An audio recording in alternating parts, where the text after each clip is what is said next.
Balónové lety robíme v Bratislave a v okolí.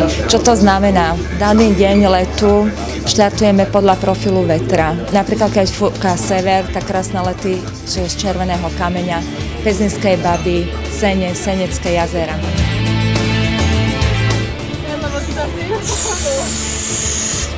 Nameráme si sever, týmto smeráme sever.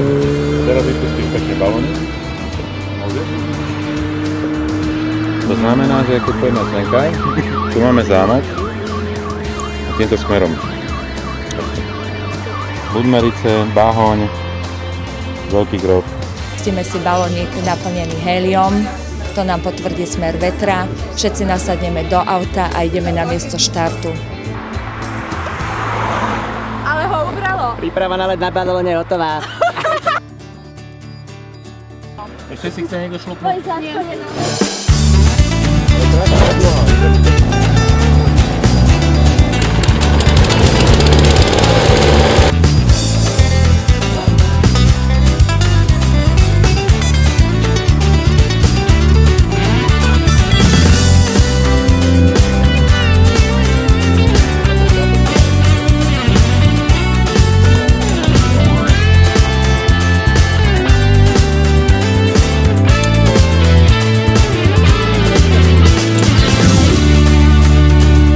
Na mieste štartu balón rozbalíme, nafúkneme a pasažieri odletia.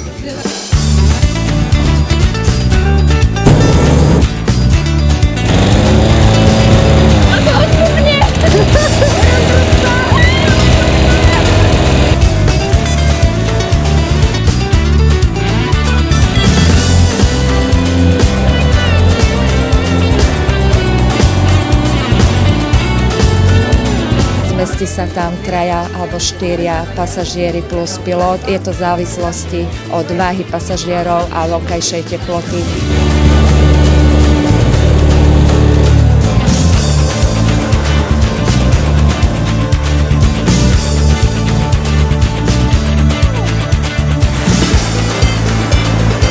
Letí sa hodina letu plus minus nejaké minútky, aby sme bezpečne pristáli.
To pristávanie bolo také zo všetkého také najviac, lebo tam, že do kolien a zrazu zastavili, ma to tak trhlo, že tak už stojíme, za chvíľku zase sme ešte išli, som sa naozaj bála, že už nezastavíme, to tam trhalo stále, ale super. Ani som nevedela, kedy už sme vlastne nad tou zemou, úplne to bolo také prirodzené, také super.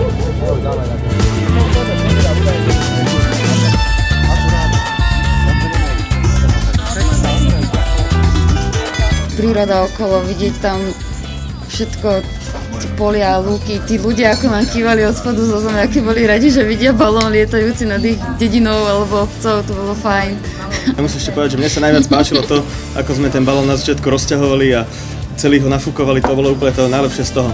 Fakt, že zážitok, 15 minút sme naťahovali balón úplne, zážitky, až kým sa to nafúklo, to bolo fakt výborné. A potom ten prelet na ten hrad, tak to bolo úplne úžasné tiež. Vsi štekali z dediny a my sme sa úplne len kývali všetkým ľuďom, čo sa úplne tešili dole na ulici. To sa mi najviac páčilo.